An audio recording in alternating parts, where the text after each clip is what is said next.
Au nom du Père, du Fils et du Saint-Esprit, ainsi soit-il. Nous célébrons aujourd'hui la purification de la Sainte Vierge Marie qui a eu lieu, donc selon la loi de Moïse, 40 jours après la naissance de l'enfant du Seigneur. D'après cette loi, toute femme qui avait mis au monde un fils, était impure, légalement, de l'espace de 7 jours. Puis l'enfant devait être circoncis le 8e jour, puis cette impureté durait encore tout un mois, encore 33 jours, jusqu'à arriver au 40e jour, où elle offrait son fils au Seigneur avec des présents, un sacrifice. La mère du Seigneur, la Vierge Marie, quoique exemptée en soi de cette loi, va décider de s'y soumettre. Avant d'aller plus loin, il faut bien comprendre pourquoi nous disons que Marie était exemptée de cette loi. Et certaines traductions françaises, que ce soit à partir du grec dans la Bible de Crampon ou à partir du latin avec la Vulgate de l'abbé Glaire, par fausse pudeur de l'époque, traduisent imprécisément et ne pourront pas comprendre pourquoi la Vierge Marie était exempte de cette loi. La traduction française de la Bible de Crampon dit « Quand une femme enfantera et mettra au monde un garçon, etc. » Je ne vois pas pourquoi Marie s'est exemptée, elle a bien enfanté, elle a bien mis au monde un garçon. Donc elle n'est pas exemptée. La partie du latin, à partir de la Vulgate, la traduction française est « Si une femme ayant conçu enfante un mâle, elle sera impure. » Là encore, on ne voit pas en quoi Marie est exemptée de cela. Par la traduction du Lévitique exact dit ceci, donc c'est le chapitre 12 du Lévitique. Molière, si suscepto semine, peperit masculum, immundairit septem diebus. Je ne suis pas très fort en latin, mais ça je peux vous le traduire facilement. Une femme ayant reçu la semence, qui enfante un masculum, un garçon, alors sera impure 7 jours. D'ailleurs, le Saint-Esprit, qui parlait par Moïse, a rajouté cette précision qui, pour la plupart des femmes, n'a aucune importance, puisque toutes les femmes qui enfantent ont enfanté en recevant la semence de l'époux. Oui, pour toutes les femmes, sauf pour Marie. Et donc, cette précision n'est pas, de recevoir la semence manifeste bien une intention divine d'exempter en soi sa mère future, qui sera Marie. Donc la présence du Seigneur donnée à Moïse n'est donc pas superflue. Parle aux fils d'Israël, et tu leur diras, disait Dieu à Moïse, toute femme qui reçoit dans son sein une semence et enfante un enfant mâle sera impure durant 7 jours. Saint Bernard, lui, va traduire de cette manière-là, toute femme devenue grosse des œuvres d'un homme. Donc c'est une image qui dit bien la même chose, mais c'est moins précis. Donc cette loi concernait toutes les femmes qui peuvent enfanter, qui ne peuvent enfanter qu'après avoir reçu la semence de l'homme. Toutes les femmes, sauf Marie. Marie était bien une femme quant au sexe, mais elle n'était pas une femme comme les autres quant à la conception et quant à l'enfantement de son enfant. Elle était la Vierge par excellence, avant l'enfantement, pendant l'enfantement, après même l'enfantement. Elle est la seule femme qui a enfanté sans semence et sans aucune corruption. De Marie, l'Écriture dira « La Vierge a conçu et enfanté ». La Vierge a conçu et enfanté. Son enfantement ne provient donc pas de la réception d'une semence, mais de la présence du Saint-Esprit, de la puissance du Très-Haut, nous dit Saint Luc. Et les prophètes ont abordé cela de manière bien sûr imagée et prophétique. Le prophète Jérémie évoque ce fait. « Jusqu'à quand seras-tu errante, dit-il, fille rebelle ? Car Yahvé a créé une chose nouvelle sur la terre, une femme entourera un homme. » Voilà comment il ne voit pas la chose de manière très précise, mais Dieu lui révèle cela. Et ceci manifeste bien, en effet, Dieu a bien fait une chose nouvelle en Marie. Cette femme qui entoure un homme, c'est bien un enfantement en dehors des lois de la nature. Quelque chose d'inhabituel. Cet enfantement du Christ est à ce point une chose nouvelle que sa mère est demeurée intacte, vierge, et qu'elle a enfanté sans aucune semence de l'homme. Le prophète Ézéchiel, lui aussi, a abordé cela, a fait allusion à ce miracle en disant que le Seigneur, il parle du temple, le temple est l'image, à plus d'un titre, peut être l'image de notre âme, l'image de l'Église, l'image de Marie, etc. Enfin, le type. Et donc il parle du temple, il parle de la porte d'Orient, la porte de l'Orient. Il y avait celle qui est donc vers là où le soleil se lève. soleil de justice, le Christ. Et voici ce qu'il dit à propos de ce temple et de cette porte tournée vers l'Orient. Puis Dieu me fit venir dans la direction du portique extérieur du sanctuaire, qui regardait l'Orient, donc qui regarde vers le Christ, qui concerne le Christ, soleil de justice. Et il était fermé, cette porte était fermée, ce portique. Et Yahvé me dit, ce portique, en fait c'est Marie qui a dans son sein Dieu et qui est comme le temple, à ce moment-là, de la présence divine, du Verbe incarné. Ce portique sera fermé. Il ne s'ouvrira point et personne n'entrera par là, car Yahvé, le Dieu d'Israël, est entré par là. Et il sera fermé. Ça manifeste bien, là, clos, vierge, impur, sans corruption, sans contact. Personne n'est passé par Marie, si ce n'est Dieu, le Verbe incarné, par sa toute-puissance. Avant d'aller plus loin, il faut encore chercher à comprendre maintenant pourquoi toute femme qui enfante en ce monde, on a vu que Marie était exempte, mais pourquoi les femmes qui enfantaient en ce monde, dans la loi mosaïque, eh bien, étaient qualifiées d'impures dans l'ancienne loi. Pourquoi cette prescription d'offrir pour la purification de petites colombes, pour les pauvres, de tourterelles, pour le péché, était-il dit dans la loi? Eh bien, justement, c'est dit à cause du péché.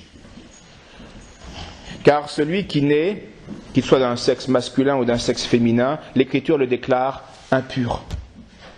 Et cela était non seulement légal, mais aussi même par la conséquence de la génération et de la faute d'Adam. Job dit, il n'est pas pur de souillure, sa vie fut-elle d'un jour. Un enfant né depuis un jour n'est pas pur. Origène remarque que de tous les saints, dans l'Ancien Testament, eh bien, on ne trouve personne qui ait célébré un jour de fête pour l'anniversaire de sa naissance. On ne trouve personne qui ait eu de l'allégresse pour l'anniversaire de son fils ou de sa fille. Alors, on voit que cette coutume s'est perdue, évidemment. Aujourd'hui, on fête les anniversaires. Ce n'est pas non plus une grave faute, mais la lumière de la foi faisait que chez les saints, on ne fête pas cela. C'est libre, hein, mais la vivacité des saints faisait que non, ils n'avaient pas à fêter la naissance. Et certaines mères dans l'ancienne, dans la Nouvelle Alliance, eh bien fêtaient le baptême, on fêtait les baptêmes, qui souvent étaient le jour de la naissance. En tout cas, revenons sur la remarque d'Origène, elle est importante. Seuls les pécheurs se réjouissent d'une telle naissance. C'est la naissance purement naturelle et donc impure. Les saints, au contraire, non seulement ne célèbrent pas le jour de leur naissance, mais encore remplis de l'Esprit Saint, ils maudissent ce jour. C'est-à-dire qu'ils manifestent là qu'il y a eu du mauvais dans cette journée-là. Il y a eu du bon, mais il y a eu aussi du mauvais. Ce prophète si éminent, Jérémie, qui dans le sein de sa mère fut sanctifié et consacré prophète des nations, déclare « Maudit soit le jour où je suis né, et la nuit où on a dit « Voici un enfant mâle ». Maudit l'homme qui annonça à mon père cette nouvelle. Il t'est né aujourd'hui un enfant mâle. Maudit parce que, en venant à la vie, c'est merveilleux, bien sûr, mais j'entraîne une malédiction avec moi.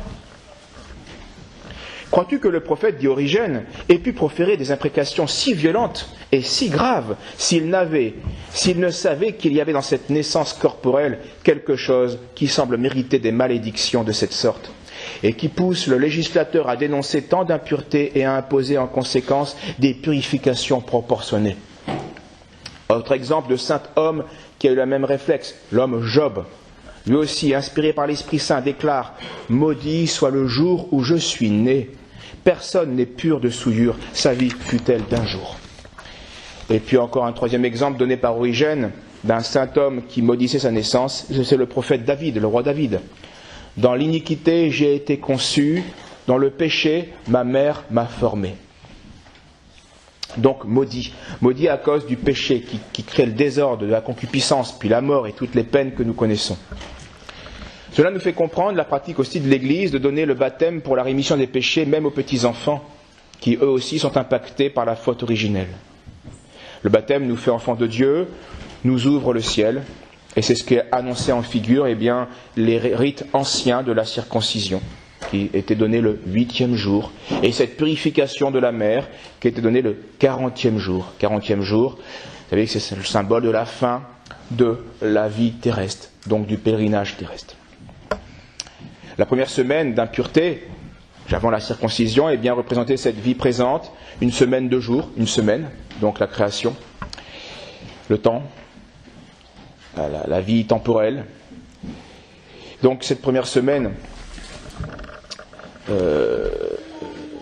une semaine de jours qui a jusqu'au monde achevé, mais ici-bas, tant que nous sommes établis dans la chair de péché, eh bien, il n'y a pas encore de purification, de pureté parfaite, avant qu'avienne ce 8e jour. 8e jour, chiffre du Christ, qui manifeste la résurrection, la victoire sur la mort, où le Christ a donné son sang en donnant sa vie. Donc, 8e jour, c'est la rédemption, le sang qui coule, la rédemption qui purifie. Mais cette chair purifiée par la grâce, donc on quitte la vie maudite du péché pour une vie unie au Christ par la grâce, mais même unie au Christ par la grâce, nous avons encore besoin de nous purifier.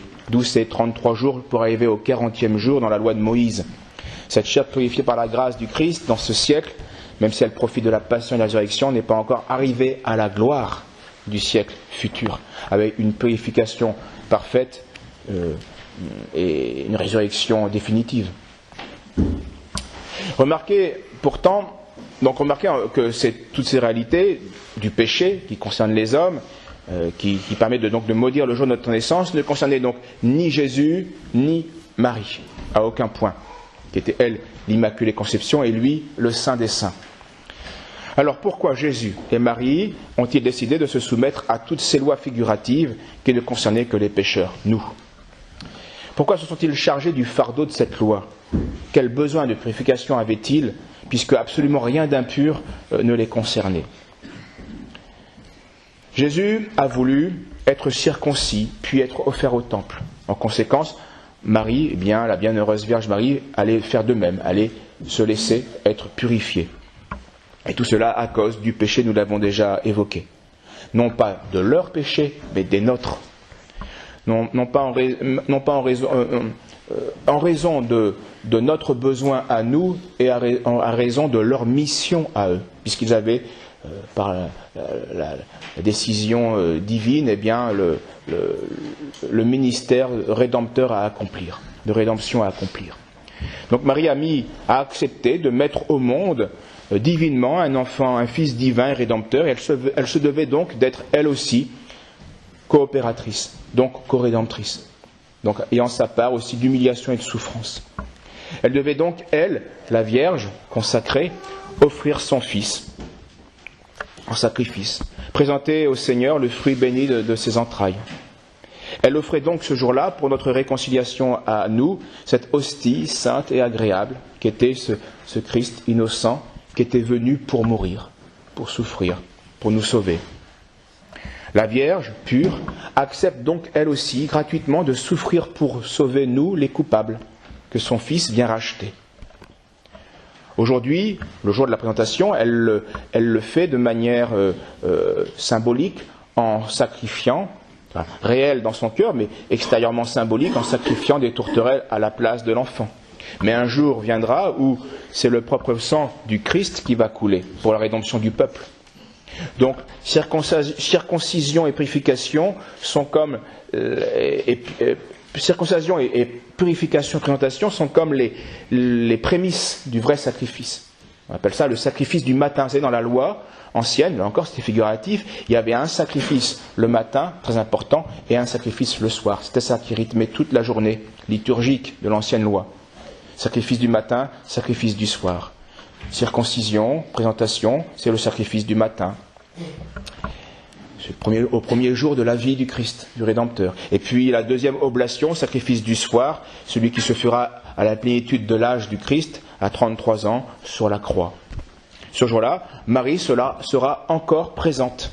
Elle sera encore fidèle à sa mission de co-rédemptrice. Après avoir offert son Fils en figure, lors de la purification, elle va l'offrir en réalité sur la croix, en acceptant ce glaive de douleur qui lui avait été annoncé le jour justement de la purification, le jour du sacrifice du matin. Voilà pourquoi, ici, comme au calvaire, Marie imite son Fils qui se constitue victime pour les pécheurs, en supportant d'abord l'apparence du péché et en se sacrifiant ensuite volontairement pour pour réparer et glorifier, réparer la justice divine et glorifier son Père. Alors nous aussi, chrétiens, fils de Marie, fils de Jésus, nous devons imiter nos parents. Ils nous ont fait des actions et comme les petits-enfants, les petits-enfants regardent leurs parents et reproduisent les actions vues par les parents, vues des parents. Nous, petits enfants, nous regardons Jésus, Marie, ils viennent de faire ceci, nous devons nous aussi apprendre à offrir, à nous présenter, à nous purifier, à offrir un sacrifice du matin, en préparation du sacrifice du soir. Qu'offrons-nous à Dieu, mes frères, disait saint Bernard. Que lui rendons-nous pour tous les biens qu'il nous a donnés? Pour nous, il a offert l'hostie la plus précieuse qu'il ait. Faisons donc nous aussi de notre côté tout ce que nous pouvons. Offrons-lui ce que nous avons de meilleur. Offrons-lui tout ce que nous sommes. Il s'est offert. Et qui êtes-vous donc, mes frères, pour hésiter à vous offrir de même? Seigneur, je n'ai que deux choses, mon corps et mon âme. Elles sont de bien peu de valeur, mais plaise au ciel que je puisse vous les offrir parfaitement en sacrifice de louange. Voyez, c'est ça qui changera tout. Tous les hommes souffrent, tous les hommes meurent, mais tous les hommes n'offrent pas cela en sacrifice de louange, en réparation du péché et pour la glorification de notre Créateur. Et là est toute la différence, un sacrifice de louange. Et saint Paul exhortait cela, et nous conclurons par là, exhortait bien sûr les chrétiens à cela. Il leur demandait de vivre dans la charité, donc unis à Dieu, avec un cœur pur, une bonne conscience, une foi sincère. Pratiquons, disait-il, aussi la justice. Cela est agréable à Dieu. La justice est importante.